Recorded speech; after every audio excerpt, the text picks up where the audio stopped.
आज आसतु आम फिटकिरी बेनिफिट विषय जानिबा। आपण समस्त मो तरफ नमस्कार। आशा करछि आपण माने समस्त भलरे थिबे। मु भी भलरे अछि। चलंतु वीडियो आरंभ करबा। किंतु वीडियो आरंभ करबा पूर्वरु जदि आपण मानक भितरु केही जदि आज मो चैनल रे नुआ थांती ताले प्लीज प्रथम चैनल टी को सब्सक्राइब कर दियंतु। पाखरे थिबा बेल आइकन को क्लिक करंतु जहा फल मो नुआ नुआ वीडियो रो नोटिफिकेशन आपण मानक पाखरे खूब शीघ्र पहुंची जिवो आ आपण माने मते टिके सपोर्ट करि परिबा आगु को जिबा पई। जर काश आजमा रोगरू मुक्ति दे थाए फिटकिरी ता सहित व्रण दागरू मुक्ति दे थाए एवं क्षत भल करिवारे मध्य ये सहाय्य करि थाए।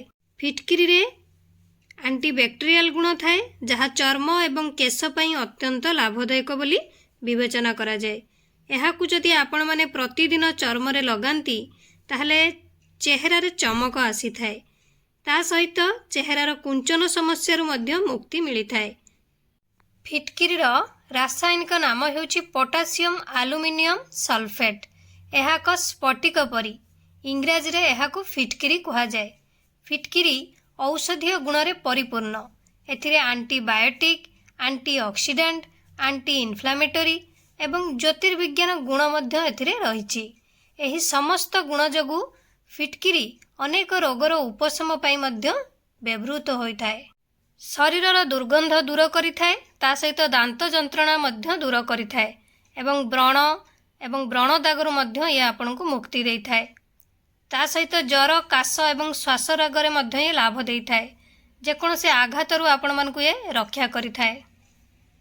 सामान्य जदि आपण मानकर देहरे कोठी आघात लागिछि तो आपण माने डाक्तरखाना को न जाई फिटकिरी प्रयोग करि परिबे। क्षत किंबा आघात उपरे किछि करिबा परिवर्ते जदि आपण माने प्रथमे फिटकिरीर पानी रे आपण माने से जागाटी को धोई दियंती तेबे एपरि करिबा द्वारा क्षतरु रक्तस्राव बंद होई जिवो। ता सहित क्षत उपरे आलुम पाउडर जोटा कि फिटकिरी को आलुम कहा जाए फिटकिरीर पाउडर मध्य सेथिरे प्रयोग करि परिबे। किंतु क्षत को जोटा कि जोठी आपनकर क्षतटा हेछि सेठी फिटकिरी पानी रे प्रथमे सफा करिवे तापरे पाउडर टी पकेबे। सेकेंड रे शरीर रे जमा होइथिबा मैला एवं झालर गंध दूर करिया पई आपण माने फिटकिरी पानी व्यवहार करि परिबे। सेति पई गाधोइबा टाइम रे फिटकिरी को किछि समय आपण माने सेई पानी बाल्टी रे टिके रखी जोटा कि तापरे बाहर करनियंतु।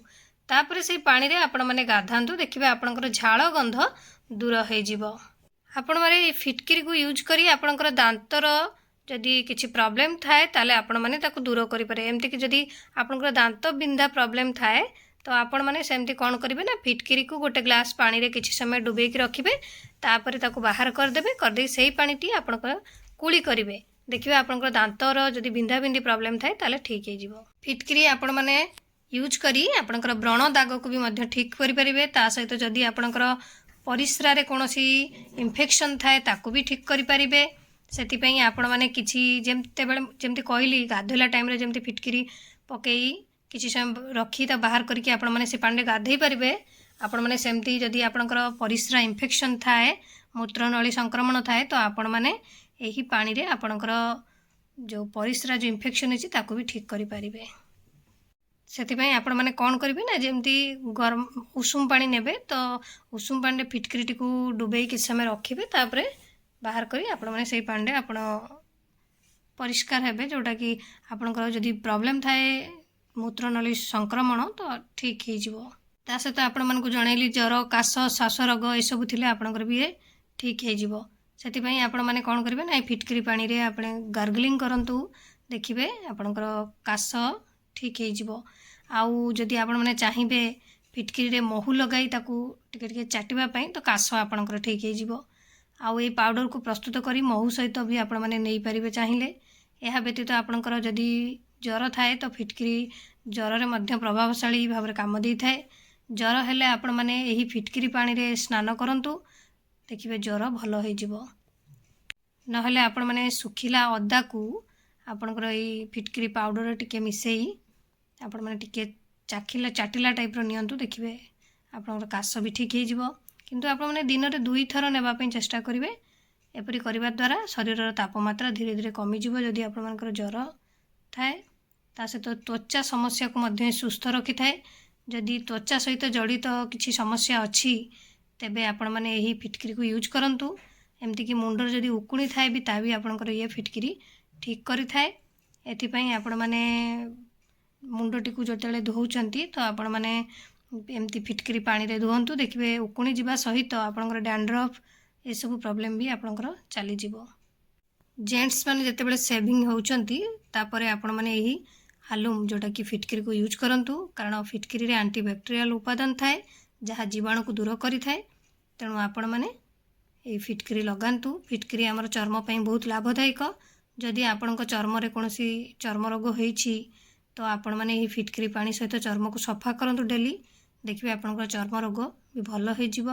ता सहित जदि टन्सिल रो प्रॉब्लम थाए जोटा कि तंटी जंत्रणा होताए, टन्सिल प्रॉब्लम थाए, तेबे आपण माने एही फिटकिरी पानी रे गार्गलिंग करंतु, टिके लूण मिसाई, देखिबे टन्सिल रो जो जंत्रणा रो भी आपण माने मुक्ति पाई परिबे।